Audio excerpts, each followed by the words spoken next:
அனைத்து விதமான பிரச்சனைகளுக்கும் 11 நாட்களில் தீர்வு காண ஸ்ரீ மாரியம்மன் ஜோதிட நிலையம். தொடர்புகளுக்கு 0091 990 816 585 6. அனைத்து மதத்தினரும் உரிமைகளும் பாதுகாக்கப்படும். ஜனாதிபதி உறுதி. மாவையுடன் ரணில் திடீர் சந்திப்பு. அரசியல் தீர்வு குறித்து விசேட பேச்சு. முல்லைத்தீவில் வாக்குச்சீட்டை ஒளிப்படம் எடுத்த ஆசிரியர் கைது. சமூக விஞ்ஞான ஆய்வு மையமும் கடற்றொழில் பிரதிநிதிகளும் இணைந்து அரியநேந்திரனுக்காக தொடர் பரப்புரை. நாமல் ராஜபக்சவின் பொதுக்கூட்டத்தில் அதிரடியாக கைது செய்யப்பட்ட மாணவர்கள். ரணில் தோற்றால் 2 வருடங்களில் மீண்டும் ஜனாதிபதி தேர்தல் எச்சரிக்கின்றது ஐக்கிய தேசிய கட்சி. 10வது ஜனாதிபதி தேர்தலுக்கிடையில் நிரந்தர அரசியல் தீர்வுக்கு நடவடிக்கை எடுப்பர் அரியநேந்திரன் நம்பிக்கை. புதிதாக மின் இணைப்புகளை மேற்கொள்வோருக்கு வெளியான முக்கிய அறிவிப்பு.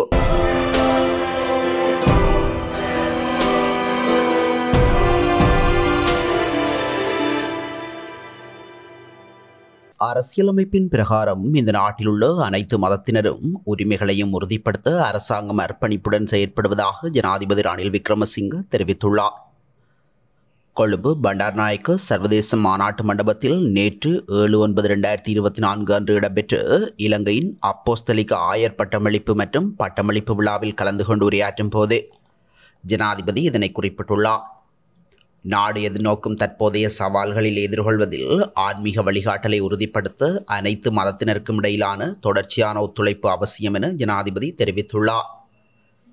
இலவச கிறிஸ்தவ தேவாலயங்களின் தேசிய ஒருங்கிணைப்பாளர் கலாநிதி கிர்பிடி லனாரோல் தேரோ தலைமையில் 160 மாணவர்களுக்கு பட்டங்களும் வழங்கப்பட்டுள்ளதுடன் ஜனாதிபதி ரணில் விக்ரமசிங்க பல மாணவர்களுக்கு சான்றிதழ்களை வழங்கி வைத்தமையும் குறிப்பிடத்தக்கது. ஜனாதிபதி ரணில் விக்ரமசிங்கவிற்கும் இலங்கை தமிழரசு கட்சியின் தலைவர் மாவை சேனாதிராஜாவுக்கும் இடையிலான சந்திப்பொன்று நேற்றிரவு ஜாழ்ப்பாணத்தில் இடம்பெற்றுள்ளது. ஜாழ்ப்பாணத்திற்கு பிரச்சாரத்திற்கு சென்றுள்ள ஜனாதிபதி வேட்பாளர் ரணில் விக்ரமசிங்க காகேசந்துறையில் உள்ள மாவை சேனாதிராஜாவின் வீட்டிற்கு சென்று அவரை சந்தித்தார். இதன்போது நீண்ட காலமாக தீர்க்கப்படாத இன பிரச்சினைக்கு சமஷ்டி அடிப்படையில் தீர்வு காணப்பட வேண்டும் என்றும் போரினால் பாதிக்கப்பட்ட பிரதேசங்களை பொருளாதாரத்தினூடாக வளப்படுத்த வேண்டும் என்றும் கோரிக்கை விடுத்ததாக இலங்கை தமிழரசு கட்சியின் தலைவர் மாவை சேனாதிராஜா தெரிவித்துள்ளார். தேர்தலின் பின்னர் இந்த பணிகளை முன்னெடுக்க எதிர்பார்ப்பதாக ரணில் விக்ரமசிங்க மேலும் குறிப்பிட்டுள்ளார். பொருளாதாரத்தில் சிறந்த அனுபவம் உள்ளதால் ரணில் விக்ரமசிங்க இதனை செய்து முடிப்பார் என்று தாம் நம்புவதாகவும் அவர் தெரிவித்துள்ளார். பின்னர் பாரிய கடமைகள் இருப்பதாகவும் சமஷ்டி அடிப்படையில் தீர்வு கண்டு அந்த நாட்டின் தலைவராக ரணில் விக்ரமசிங்க இருக்க வேண்டும் என்று கோரியதாகவும் மாவி சேனாதிராஜா தெரிவித்துள்ளார். முல்லைத்தீவில் வாக்குச்சீட்டில் புள்ளியிடப்பட்ட பின்பு ஒளிப்படம் எடுத்த ஆசிரியர் ஒருவர் கைது செய்யப்பட்டுள்ளார். குறித்த கைது நடவடிக்கை நேற்று 7/9/2024 அன்று இடம்பெற்றுள்ளது. தபால் மூல வாக்களிப்பின் போது நேற்று முன்தினம் 6ஆம் திகதி புதுக்குடியிருப்பு பகுதியில் உள்ள ஒரு பாடசாலையில் கடமையாற்றும் ஆசிரியர் ஒருவர் வாக்குச்சீட்டை புள்ளடியிட்ட பின்னர் கைத்தொலைபேசி மூலம் ஒளிப்படம் எடுத்துள்ளார். இதனை அறிந்த தேர்தல் கடமையில் இருந்த அதிகாரிகள் மேற்படி ஆசிரியர் தொடர்பில் முல்லைத்தீவு போலீசார் மற்றும் தேர்தல்கள் ஆணைக்குழு என்பவற்றின் கவனத்திற்கு கொண்டு சென்றிருந்தனர். இதனையடுத்து இந்த ஆசிரியர் தேர்தல்கள் செயலகம் முல்லைத்தீவு போலீசார் ஆகியோர் இணைந்து மேற்கொண்ட விசாரணையில் மேற்படி ஆசிரியர் சங்கு சின்னத்திற்கு வாக்களித்த வாக்குச்சீட்டை படம் எடுத்தமை தெரிய வந்துள்ளது.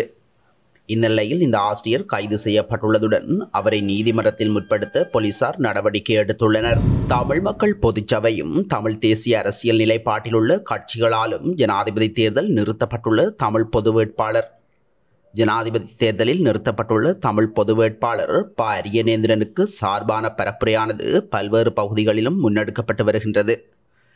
இந்நிலையில் நேற்று 7/9/2024 அன்று கோப்பாய் தொகுதியில் நீர்வேலி, பால்பண்ணை, கோப்பாய், சிறுபட்டி உட்பட பல்வேறு பகுதிகளில் அதிதீவிரமாக இடம்பெற்றுள்ளது.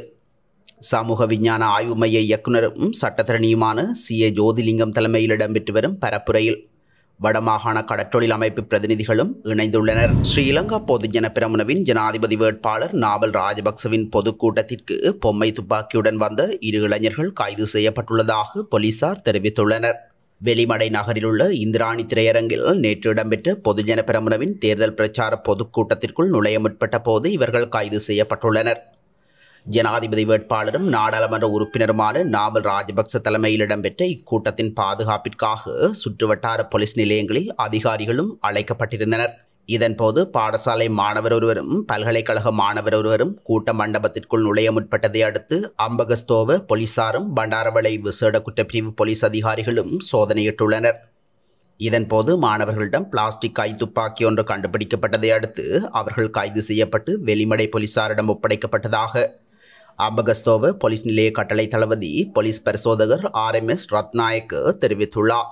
பொதுக்கூட்டத்தில் தமது பெற்றோர்கள் இருந்ததால் அவர்களுடன் வீடு திரும்பவே கூட்ட அரங்கிற்கு வந்ததாக மாணவர்கள் வெளிமடை போலீசாரிடம் தெரிவித்துள்ளனர். எதிர்வரும் 21ஆம் தேதி இடம்பெறவுள்ள ஜனாதிபதி தேர்தலில் ரணில் விக்ரமசிங்க தோல்வியடைந்ததால் 2 வருடங்களில் மீண்டும் ஜனாதிபதி தேர்தலுக்கு இலங்கை செல்ல வேண்டியிருக்கும் என ஐக்கிய தேசிய கட்சியின் பிரதி தலைவர் ருவான் விஜயவர்தன தெரிவித்துள்ளார்.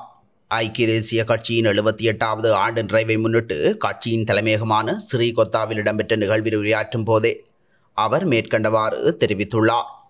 இது தொடர்பில் அவர் மேலும் தெரிவிக்கையில் 2024 ஜனாதிபதி தேர்தலில் சஜித் பிரேமதாச அல்லது அன்ரகுமார திசாநாயக்க வெற்றி பெற்றார்.